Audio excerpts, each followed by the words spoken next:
Hello students. तो आज की क्लास में हम बहुत ही इंपॉर्टेंट और इंटरेस्टिंग क्वेश्चन करने वाले हैं from class 10th maths. And देखने से ही क्वेश्चन काफ़ी इंटरेस्टिंग लग रहा है। And this will include so many topic. आप देख सकते हैं कि क्वाड्रेटिक इक्वेशन का टॉपिक है ना। तो वीडियो को ध्यान से देखिए एंड तक एंड क्वेश्चन को समझिए और इसमें कौन कौन सी अप्रोच आप लगा सकते हैं including the quadratic equation also.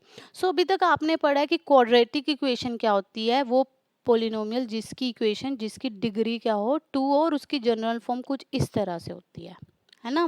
जो भी एक्सपोनेंट होते हैं वो 2 होते हैं। क्या होता है 2 होता है डिग्री या 1 होती है। बट अगर आप यहाँ पर ध्यान से देखें तो यहाँ पर जो एक्सपोनेंट है वेरिएबल फॉर्म में है। वेरिएबल फॉर्म में है। That means this is not quadratic equation till now, right. But यहाँ पर हम एक कंसेप्ट यूज कर सकते हैं एक्सपोनेंट्स एंड पार्ट्स का। क्या एक्सपोनेंट्स एंड पार्ट्स का ध्यान से समझिए बच्चों। कुछ लॉज होते हैं यहाँ पर। अगर आप 2 की पावर x समझे इसका मतलब क्या है। 2 is the base, x is the exponent. Means 2 को खुद से x number of times multiply किया। मान लो 2 की पावर 3 भी है तो 2 को खुद से 3 टाइम मल्टीप्लाई किया। That should be 8। ठीक है। तो यहाँ पर इसको थोड़ा सा सोल्व करने के लिए कुछ लॉज ऑफ एक्सपोनेंट्स हम यूज करना चाहेंगे, इसको थोड़ा सिंप्लीफाई करने के लिए और क्वाड्रेटिक इक्वेशन बनाने के लिए। ठीक है। तो बेसिक जो लॉज ऑफ एक्सपोनेंट्स हैं हम यहाँ यूज करने वाले हैं। सबसे पहला ये है कि जब भी दो सेम बेस वाले एक्सपोनेंट्स एंड पावर मल्टीप्लाई होते हैं तो उनकी जो एक्सपोनेंट्स हैं वो क्या हो जाते हैं, ऐड ऑन हो जाते हैं, right. Both have same base A, दोनों का सेम बेस है। एक की एक्सपोनेंट m है दूसरे का n है। तो जब भी बेस सेम हो एक्सपोनेंट्स ऐड हो जाते हैं एंड वाइस एंड वर्सा। अगर एक्सपोनेंट्स ऐड हो रहे हैं इसका मतलब बेस सेम था तो इसको अलग अलग कर सकते हैं। 2 की पावर x मल्टीप्लाई बाय 2 की पावर 3, है ना। अगर ये राइट हैंड साइड बना सकता है तो राइट हैंड साइड से लेफ्ट हैंड साइड भी बना सकते हैं ना, कि अगर बेस सेम है और इसको हम कैसे इसमें लिख सकते हैं। ठीक है। तो सिमिलरली इसका ध्यान रखें, इधर क्या है नेगेटिव एक्सपोनेंट। ठीक है। नेगेटिव एक्सपोनेंट है तो नेगेटिव एक्सपोनेंट को कैसे कर सकते हैं। तो इसकी एक मेन आइडेंटिटी है, जब भी नेगेटिव एक्सपोनेंट हो उसका रेसिप्रोकल ले लो तो एक्सपोनेंट पॉजिटिव हो जाता है। ठीक है। तो 2 की पावर माइनस एक्स है तो जब इसका रेसिप्रोकल किया तो वो क्या बन गया 2 की पावर एक्स। ठीक है। बाकी सेम रहने देंगे। ठीक है। अभी तक इतना समझें।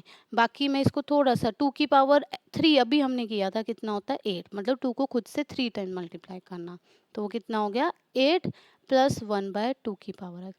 बच्चे ये थोड़ा 2 की पावर एक्स थोड़ा सा अजीब लग रहा है ना, कि हाँ थोड़ा सा समझने में मुश्किल लग रहा है। तो इसको हम थोड़ा बाद में आराम से देखेंगे। पहले क्या करते हैं इसको रिप्लेस कर देते हैं। रिप्लेस 2 की पावर x बाय सम वेरिएबल t। टी से रिप्लेस कर देते हैं ताकि हम कैलकुलेट करना इजी हो जाए। कर सकते हैं ना।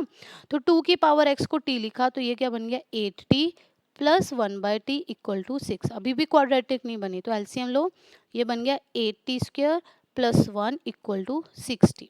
स्टेप एक और करके दिखा देती हूँ। जब भी हम ऐड करते हैं तो डिनोमिनेटर का क्या होना चाहिए same.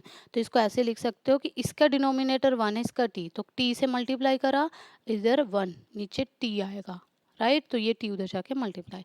So now you can see this is quadratic equation in t। Quadratic in t, not in x। ठीक है। तो अब t की वैल्यू पहले सोल्व करेंगे। t की वैल्यू आप सोच सकते हैं कि ये splitting the middle term method क्या कहता है।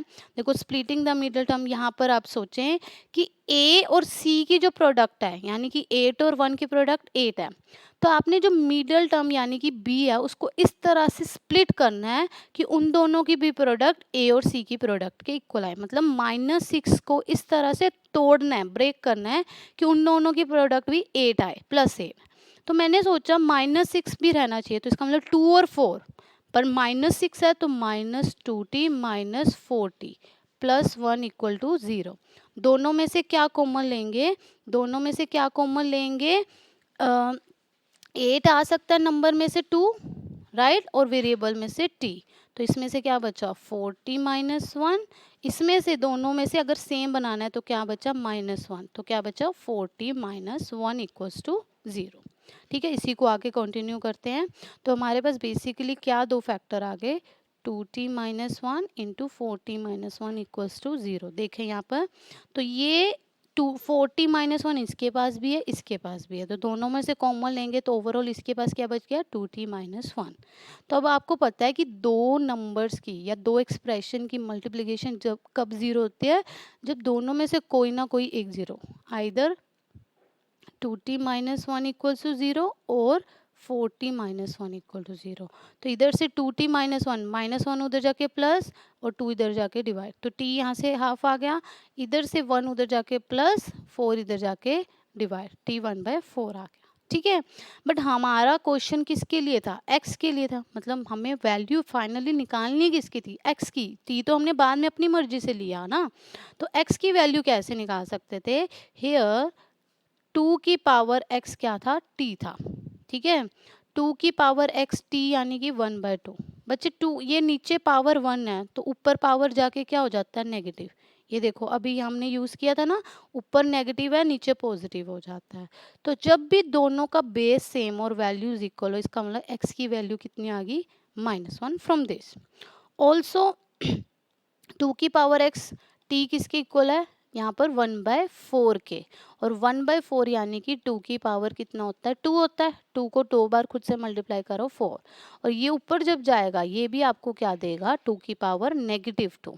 तो कंपेयर करने से आपकी भी x की वैल्यू आ गई -2। ठीक है, तो x की दो वैल्यू, क्वाड्रेटिक से दो ही आते हैं ना, तो x की दो वैल्यू आ गई -1 एंड -2।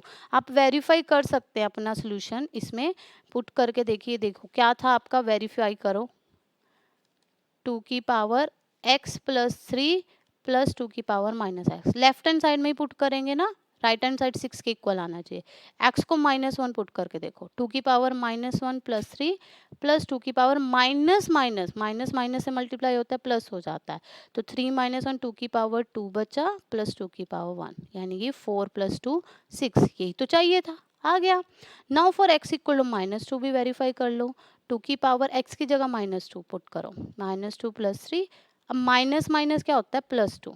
ठीक है, तो ये आना चाहिए 2 की पावर 1 प्लस 2 की पावर 2, 2 + 4 6 हो गया। ठीक है, तो दोनों केसेस में वेरीफाई हो गया, जो भी सोल्यूशन आया था दोनों को सेटिस्फाई कर रहा है। ठीक है, तो ये बहुत अच्छा क्वेश्चन था, बोर्ड लेवल के अकॉर्डिंग था, तो इसको ध्यान से समझें एंड हमारा चैनल जरूर सब्सक्राइब करें। Thank you.